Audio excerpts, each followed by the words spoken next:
सोनू कथा चैनल आपका अभिनंदन करता है। आज हम आपको ऋषि विश्वामित्र जी के नूतन सृष्टि की रचना करने की कथा सुनाएंगे। कृपया हमारे चैनल को सब्सक्राइब करें और बेल आइकन दबाना ना भूलें। अगर आज की कथा पसंद आए तो लाइक का बटन दबा दें। आज की कथा स्कंद पुराण नागर पूर्वार्थ भाग 356 से ली गई है। पूर्व काल में त्रिशंकु नाम के एक प्रसिद्ध सूर्यवंशी राजा थे। वे महर्षि वशिष्ठ के शिष्य थे और सदा यज्ञ करने में तत्पर रहते थे। वे अपनी प्रजा का पुत्रों की भांति पालन किया करते थे। एक दिन उन्होंने ऋषि वशिष्ठ से विनय पूर्वक कहा, भगवान, अब मैं ऐसे यज्ञ द्वारा भगवान की आराधना करना चाहता हूँ जिससे मैं सशरीर स्वर्गलोक में जा सकूं। वशिष्ठ जी ने कहा, राजन, ऐसा कोई यज्ञ नहीं है जिसके द्वारा मनुष्य सशरीर स्वर्ग जा सके। स्वयंभू ब्रह्मा जी ने जिन अग्निष्टोम यज्ञों का प्रतिपादन किया है, उनके करने पर भी दूसरे शरीर से ही स्वर्ग की प्राप्ति होती है। त्रिशंकु बोले, प्रभु, यदि ऐसा यज्ञ आप नहीं करा सकते तो मैं किसी दूसरे ब्राह्मण को आचार्य बनाकर उनसे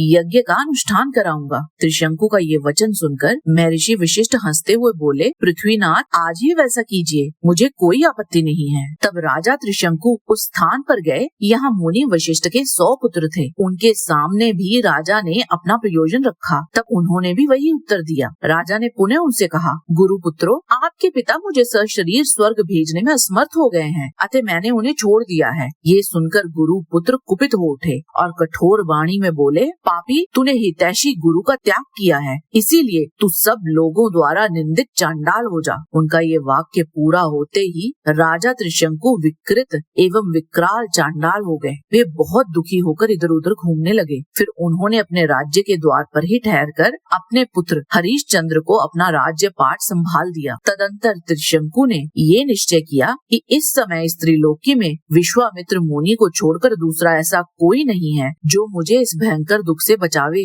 ऐसा विचार कर उन्होंने कुरुक्षेत्र की ओर प्रस्थान किया। आश्रम पर पहुंचकर उन्होंने दूर से ही ऋषि विश्वामित्र जी को साष्टांग प्रणाम किया और कहा, विप्रवर, मैं श्राप से छूटने के लिए संपूर्ण जगत के मित्र महर्षि विश्वामित्र की शरण में आया हूँ। विश्वामित्र जी बोले, नृपश्रेष्ठ, तुम तो वशिष्ठ के जजमान हो। वशिष्ठ अथवा उनके पुत्रों को ही तुम्हारा यज्ञ कराना चाहिए। फिर उन्होंने तुम्हें श्राप क्यों दिया? तुमने उनका क्या अपराध किया था? त्रिशंकु ने कहा, मुने, मैंने वशिष्ठ जी के आगे ऐसा यज्ञ करने की प्रार्थना की थी जिसके द्वारा मैं सशरीर स्वर्ग जा सकूं। और फिर राजा त्रिशंकु ने विश्वामित्र जी को सारा प्रसंग कह सुनाया। मुने, आपके लिए त्रिलोकी में कोई कार्य असाध्य नहीं है, अतः अब आप ही मुझ दुखिया के दुख का निवारण कीजिए। त्रिशंकु की ये बात सुनकर विश्वामित्र जी ने कहा, राजन, मैं तुमसे वैसा यज्ञ कराऊंगा जिससे तुम क्षण भर में स्वर्ग लोक में चले जाओगे। आओ मेरे साथ तीर्थ यात्रा में चलो, जिससे तुम चांडालता से मुक्त होकर यज्ञ कराने योग्य हो जाओ। उन महात्मा के साथ तीर्थों में विचरते हुए त्रिशंकु का बहुत समय बीत गया,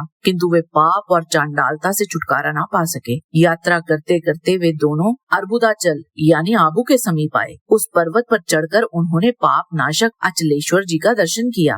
मंदिर से निकलने पर उनकी वहीं मुनि श्रेष्ठ मार्कंडेय जी से भेंट हो गई। विश्वामित्र जी ने उन्हें त्रिशंकु का पूरा हाल कह सुनाया। तब मार्कंडेय जी ने कहा, मुने, अगर ऐसा है तो आप इस पर्वत के नैऋत्य कोण में आनर्त देश के भीतर एक स्थान है जहाँ श्रेष्ठ देवताओं ने पहले सुवर्णमयी शिवलिंग की स्थापना की थी। पाताल में जो हाटकेश्वर लिंग प्रसिद्ध है, उसी के नाम पर इस शिवलिंग को भी लोग हाटकेश्वर कहते हैं। द्विजश्रेष्ठ, वहीं पाताल गंगा का जल है जो रसातल से प्रकट हुआ है। उसी के द्वारा यत्न पूर्वक पाताल में प्रवेश करके श्रद्धा पूर्वक आप लोग पाताल गंगा के जल में स्नान करें। मार्कंडेय जी का ये वचन सुनकर उन्होंने वही किया और त्रिशंकु चांडालता से मुक्त होकर तेजोमयी हो गए। तब विश्वामित्र जी ने त्रिशंकु को यज्ञ की तैयारी में लगाकर ब्रह्मा जी से मिलने के लिए ब्रह्मलोक की ओर प्रस्थान किया। ब्रह्मा जी को प्रणाम करके मुनि बोले, प्रपितामह, मैं राजा त्रिशंकु के द्वारा इस संकल्प से यज्ञ करूंगा कि वे मनुष्य शरीर के साथ ही आपके लोक में जा सकें। अतः आप शिव, विष्णु आदि सभी देवताओं के साथ